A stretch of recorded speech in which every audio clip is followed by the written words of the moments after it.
I think if you have any interest of buying a property in Japan, this is a conversation you do not want to miss. Because today I'm talking to Jarrod from the Akiya company, and he's extremely passionate about old houses in Japan. He's actually bought a property in Japan, he's renovating it, and he's figuring out all of the steps, the legal steps, and how to rent it out on Airbnb in the future, and he knows a lot about this process. So please, without further ado, here's the conversation with me and Jarrod.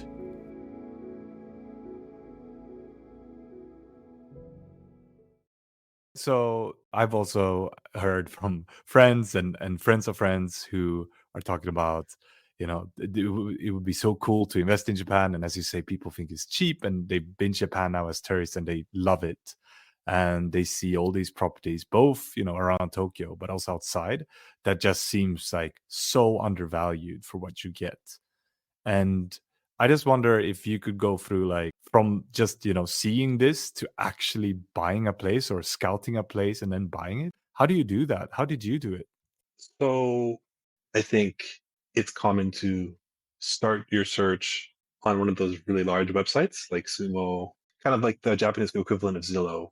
And maybe that's kind of where you can start. There's other intermediaries that are fluent in Japanese. They partner with Japanese real estate agents and then they kind of cultivate a portfolio for you.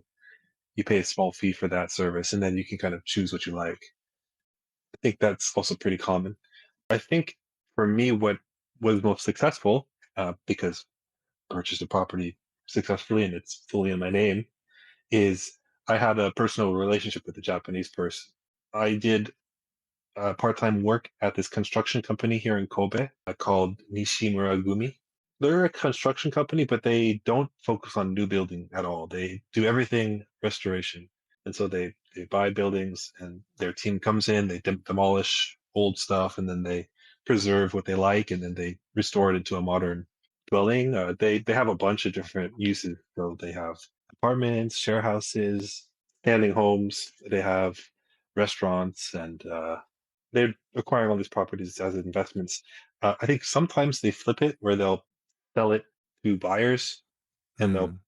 take the profit. In the most cases, though, they use the rental system where they keep the property under their portfolio and then they charge rent for restaurateurs or small businesses or renters to pay rent. Anyways, the point is I started working with them part time, and their reach through the Kobe region is incredible. I mean, I think they probably have hundreds of small properties scattered around the whole city. And so I told him very upfront that I'm here to work with you part time, but in the long term, I would like to have my own property, and I'm searching for something that's a bit rural, but it's close to the city. It's easy to access, and I'd like to run it like an Airbnb someday. And so I want to have a very traditional architecture style that I could restore, and because that's my thing. I'm really interested in aesthetics, and so I was working with them, and then over time, I think he gained my trust, and he understood. Okay, Jared's very serious. He wants to Mm. work hard. He's very serious about doing this hard labor, and so he started to open up to me about, oh, here's some properties I have. And so he showed me the different buildings that he had is in his portfolio that he had no plans. And he said, hey, Jared, I'm not going to use this place. So if you want, you can buy it from me. Oh, wow. So I looked at it. I looked at a couple of places he had, and then I came across one that I really liked, and I just had that gut feeling, and I said, okay, I'll go with this and I'll buy it. And yeah, he had no plans for this property. He just bought it on a whim, just kind of like a insurance policy, like, oh, I'll take this just in case. He had no plan for it, and so he sold it to me. It was the best possible thing. Since he's so experienced in real estate acquisition in Japan, I mean, he's done it hundreds of times. So we didn't have a agent; we just did it direct. And I did have to pay a fee. It's like a mandatory fee. I don't have the details, so I can't speak on it. But But basically, and this is so interesting that you say that, because it seems like, yes, for everyone, including if you buy the house from a friend, there are fees over the purchasing fee of the property, right? so yeah, what I was gonna say was that he sold it to me for no profit, which is awesome. because we have a good business relationship. So Mm. we trust each other basically. I think the economy runs on trust, so we represent that an example of two people who trust each other. It was a very nice transaction. So I just covered his losses. Yeah, the property was okay. So the property was valued by a third party, and they said this property is worth X amount of yen, and so that's the price I paid.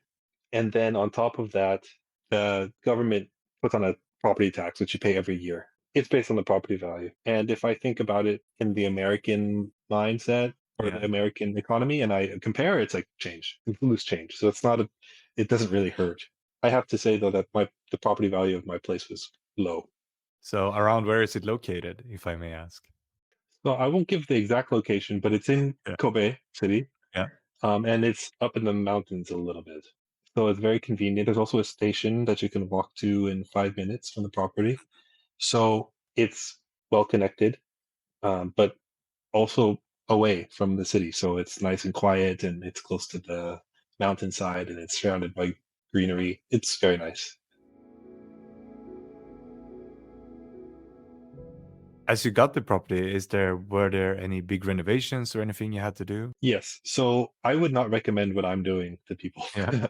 unless they're very, very passionate about like preserving Japanese traditional architecture and heritage and the Japanese style, and also committing to like building relationships with your neighbors.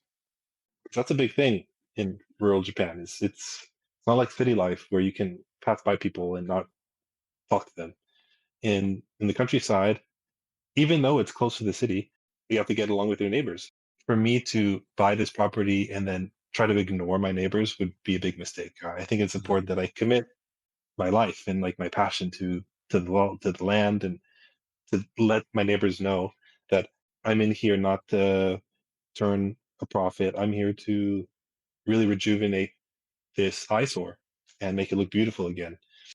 So the property was built in the Meiji period. Wow. So So that's a long time around ago. 100 years ago. Yeah, probably over 100 years ago. I think there was like a new edition that was built probably in the Showa era. No, maybe Taisho era. So maybe 80 something years ago. So there's a very old, beautiful. It actually has a thatched roof, and then there's also a more newer build.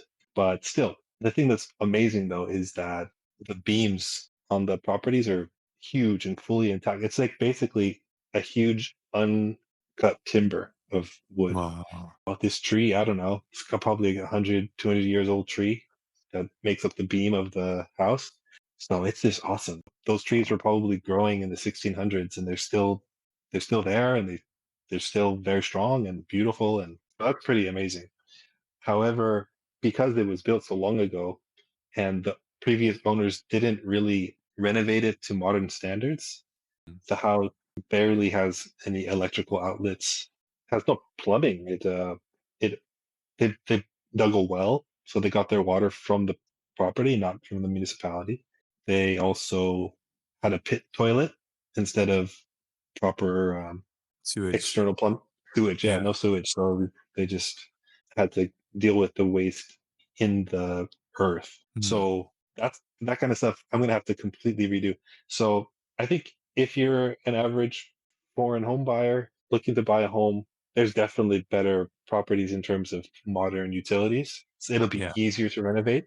Mine, I'm gonna do everything from scratch. I have to dig trenches and I have to set rough in actual piping and electrical lines, and so it's a really big task. Yeah. But the way I'm framing it in my mind is property was really cheap, so that was a good deal. I want to do this as a career. It's not like a part-time gig where I try to get some side money. It's like a legit path forward for me in my life. I want to learn the skills now while I'm young so that it'll pay Yeah. dividends when I do future projects. And yeah, it's a good learning experience. Can gain all these great home building skills now. I just one last thing is I think it would probably take 1 year optimistic and then 2 years pessimistic to Mm. finish. And so I don't know, maybe a rough expectation is 18 months to complete the project. But so, well, anybody that buys an old house in Japan, they might not have to deal with plumbing, for example. A lot of taisha houses and major houses even have plumbing and better electricity connections, especially if, they were renovated in the Showa, which is, around 40 years ago, right? But Mhm.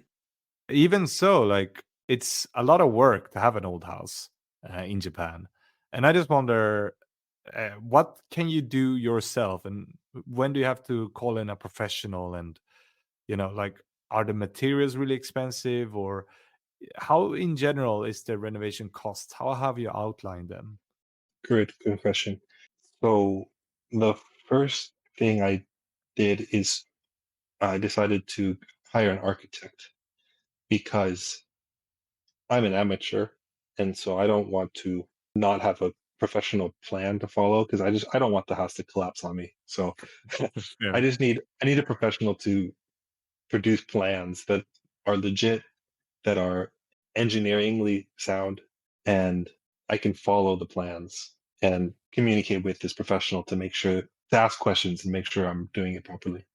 That's the first thing. One thing is I'm being financially careful, so I hired a friend of mine who's an architect, and he's Hmm. giving me a friend and family discount rate. So it's expensive, but it's not as expensive as it could be. And I think it's worth it for me to do that. I mean, he's your friend, but in Japan in general, you can usually trust the services, so they won't skimp out. Is my Yeah. experience, at least. Oh, certainly. And he's also a very good friend of mine. So that's another example of builds these relationships that you can trust. Right. I think Hmm. I don't know. I care about that. I want to be able to trust the people. And the other thing that I'm going to contract out to professionals is the foundation, because the foundation is the most important part of the house, especially in Japan, which is prone to earthquakes. And so I want to retrofit the base of the house, the pier and beam foundation, concrete, then do that with professional help. And so that'll be another large expense. Um, I don't actually know the quote at the moment, but it'll be a couple $1,000. Maybe could go up to 10,000. I don't think that much though, but maybe like five-ish. And then in terms of materials, Sorry, how big is the house for this amount of work? oh, it's actually quite large. Uh, The property is quite large. There's three buildings on the property. and you're So I gonna have to have a professional help with the foundation on all the houses? all three. Hmm. Well, yeah, to be clear, one building is the main house. The second one is like a workshop or a Japanese magaya. And then the third one is a storage unit, kuda. So those are the three buildings on the property. Hold on, I can look at a little sheet that can tell you the square footage. Sure. That'd be great. So the main house is 131 square meters. Then the Nagaya is about 50 square meters. And then the Kura is about 16 square meters. Ah, okay. So that's cool. And then the rest, you are, gonna buy the material and try to learn and try to do yourself the rest of the renovation. Right. Wow. Okay. Yeah, that's gonna be a lot of work, but I believe in you. Thank you. As you said, you have to have good connections with your neighbors, which I've heard time and time again, right? And also, I've heard from other people that they got to buy a house because they knew a neighbor who was going to move or was going to sell a house. So this informal way of selling seems to be quite big in Japan, and Mhm. especially outside the big cities. And I wonder though, because you said you were interested in renting it out as an Airbnb part time. First of all, do you think your neighbors would be okay with that? And strangers coming in, and then secondly, like, can you do it? Do you need specific certifications or permissions? Yes. So before purchasing the property, I spoke with Nishimura if it was possible to use the property as an accommodation. In Japanese, they would say minpaku. Ah, yes. Yeah, so there's a minpaku law. So I did all this research on this law, and it was very tedious. So Yeah, those are two very good questions that I had before purchasing property. Because, if I, as a owner of the property, if my goal is to live in it part time, but then also rent it out part time to make some side money, then I got to make sure that I'm allowed to do that legally, that I'm in compliance. So I went to a city ward office that deals with zoning. I believe it's called Yotochiki. And I had to go to the ward office in charge of zoning information. And then I just talked to the person in charge and had a back and forth. And he gave me the reassurance that it is possible. But I think well, for sure, you need to have Japanese capability to go do that. So that's one barrier for foreigners that don't speak Japanese. The second thing I did was the safety regulations to make sure that there's not a threat of like fire hazard or landslide hazard or flooding hazard, and that's a separate department. So the thing that's about Japan is that they have a lot of bureaucracies, but they're not in touch with each other. So they don't communicate with each other. And so you as an individual, I had to go one by one to these different places to see if I was able to do what I wanted. So that is pretty tedious. But overall, the Minpaku law is not too strict. The main thing that you have to focus on is, does your zone allow for Minpaku? Because there are some residential zones in Japan that forbid Minpaku. But so my zone was okay. In the Minpaku law, there's two things that are important. First is, or there's a couple things. One is fire safety, but that's pretty easy to get clearance. You just need to make sure that you have like proper exits and you have proper fire extinguisher facilities in the place. Another thing, if they have a certain ratio of size to person, so you need to have a certain square meter per guest, and it's very easy to pass, but they just basically want to make sure that you're not renting out a tiny little box in your Yeah. apartment to guests, because that could be considered, it's like Yeah. it's really, they're trying to protect customers from bad practices. Hmm. Oh yeah, sorry. The third one is just, unfortunately, if you do Minpaku, you're only allowed to run it 180 days out of the year. I think it's a way for the government to prevent people from renting out their properties in residential areas and basically causing the problems that you talk about, which is like foreigners are just coming in throughout the Yeah. entire year, just disrupting the neighborhood, right? Yeah. So that's And I'm why sure that's the there. hotels are pretty happy about this. Hmm. Yeah, for sure. So it is definitely a burden for me, but it was something I was willing to do. So how do you get certified for this? Is it someone that comes to your place, or is it just you have to show photos, or how does it work? Yes. So this actually goes to your first question. So the first thing you do is you have to give a notice to your neighbors that you want to run a minpaku. Hmm. And then after that, then you submit your application to a central agency. I think it's done by prefecture, so you would have to go to your prefectural office, but then they report that to the nationwide center. And I believe that, so there's different documents that you submit, and I do believe that you will get checked by some officer to make sure that the size of the property is big enough and that you have the fire hazard safety. But after that, then you'll be cleared and it'll be okay to go. So there is a specific website that you have to go to apply. And then your neighbors, you say you have to notify them. Is it a big chance that they can protest or do something against it?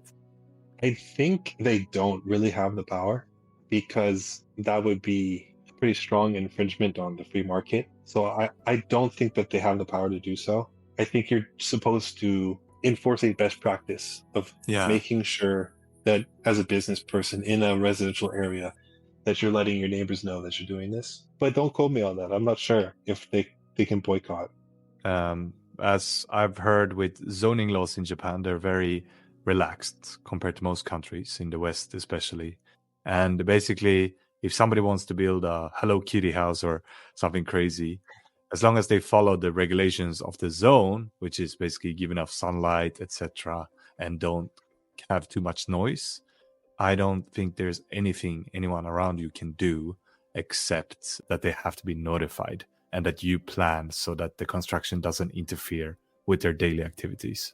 I think that's it. And so with the Minpaku, I would assume that something similar is occurring. That yes, if the police comes every time some new person moves into Airbnb, then they have rights. But they can't just say no, I don't like outside people. Okay. Yeah, that also sounds intuitively correct to me. Yeah, So but then everybody should check this out because we're just yeah, guessing at the end of the day. you know, yeah. But that's also why I found it important for me to get to know my neighbors, just to make sure that they understand that I have good intentions. I don't want to be an extractor of the community. That's really cool.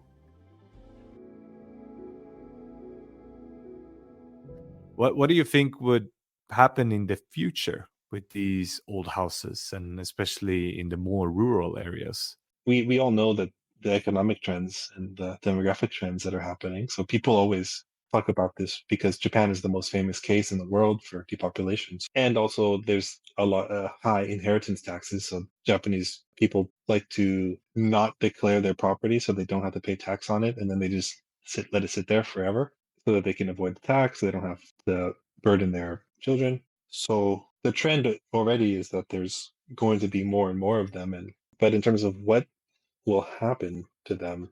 I went to this conference last year called the Minka Summit. Have you heard of the Minka Summit? I have not. Yeah, it's this really wonderful community that started on Facebook actually, but it became so popular because this trend that I'm a part of, it became so large that they formed a legitimate, I think it's an NGO, and then they run this conference once a year. The first one was 3 years ago, and so I think this year they just had their third. Anyways, when I went last year, one of the keynote speakers was Alex Kerr, who the most famous of these people who purchased old Japanese homes and restores them. Hmm. He started before anybody else was doing it, and he was doing it in Shikoku and in Kyoto, and he's a legend, and he's definitely one of my people I look up to. And he said that he believes that there's no way around the depopulation crisis. He thinks it's inevitable and it's going to be hard on Japan. But he did say that the towns that have good leadership are the ones that are going to make it across the other side, and they're not going to experience abandonment and neglect.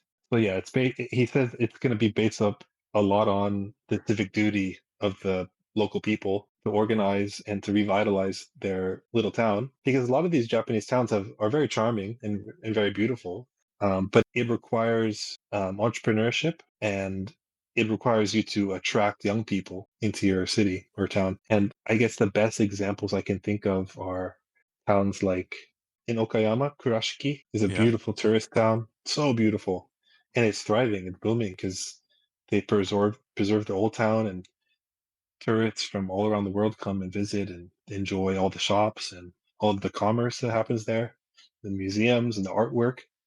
The survival of these properties will depend a lot on the dynamism of the local people, I think. Hmm. I'm really curious. On the flip side, maybe this is more for properties in Kyoto and close to more bigger cities that are already quite popular. But do you see that there could be an issue with foreigners buying up properties, increasing the rates and people getting angry that way? Well, one thing that's unique about Japan is that there's no regulation on foreign ownership of properties. And I think the Japanese government passed that law specifically to try to rejuvenate the economy or to keep it strong. So if, there's a lot of Chinese people who own property in Japan. There's people like me. There's a medium-sized expat community who are interested in the charming houses. So it's already happening where there's a lot of foreign ownership, but from the prices that I see on the market, prices aren't going up at all. I mean, is that sort of the generally accepted consensus is that Japanese property values are low and they stay low? Yeah, as you say, the general consensus in Japan, properties are not valued like properties elsewhere. People don't see properties like an investment for life, but rather a place to live. And that's why most Japanese people haven't bought properties as investments. and why they don't value them higher when you sell them, especially the older the property are.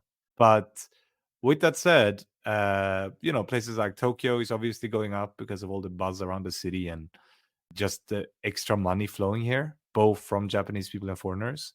And then you have these outliers, which I think are taken up in the media a lot, maybe more in foreign media, but I hear Japanese media talk about it more, where places like Niseko, the skiing resort, Oh or yes. places in Kyoto, where there's, a conglomerate buying up a bunch of properties there that were super cheap and now they're really expensive and everything's getting more expensive there. So I think you have that, which probably scares some people, but it That there's seems to people be like very me, the isolated medium-sized cases and not at expat all like community. what you hear in Canada, for example, or the US, where a whole city is unlivable because the properties are just too expensive for anyone to afford except investors. The thought that just came to my head is that Japan will experience the 80-20 principle, Yeah. where like 20% of the landmass will experience 80% of the price increases. So it'll be very concentrated. That's kind of what I assume. That's already the case with the population. The most people live in Tokyo or Osaka. So I can see Yeah. that being the case, where the increase in property value or the increase in economic activity will kind of concentrate in the cities or in specific places of interest, like the ski resorts or the old city of Kyoto. Yeah. Yeah, I can see that being the case for sure. But you said that you didn't have any issues buying properties as a foreigner, right? So far. No, not at all. It was easy, and my property was cheap. I think probably partly because it was in the mountains of Kobe, and Kobe is a good city. It's a big city, but it's not that popular. Wow. Honestly, this has been so eye-opening for me. Thank you. I just want to ask if there's something else you want to say or conclude with, something I might have missed, or something you really want to say about your future in Japan and what you want to do next. I'm kind of in a kind of a midway position between being a Japanese resident and then being a foreign business person, Yeah. where I have an interest in restoring these homes and making them productive and generating profit that can bring value to customers and to hopefully to the local people in the neighborhood. But then the other half of me is also I want to just live in the place and nurture it and love it and enjoy it.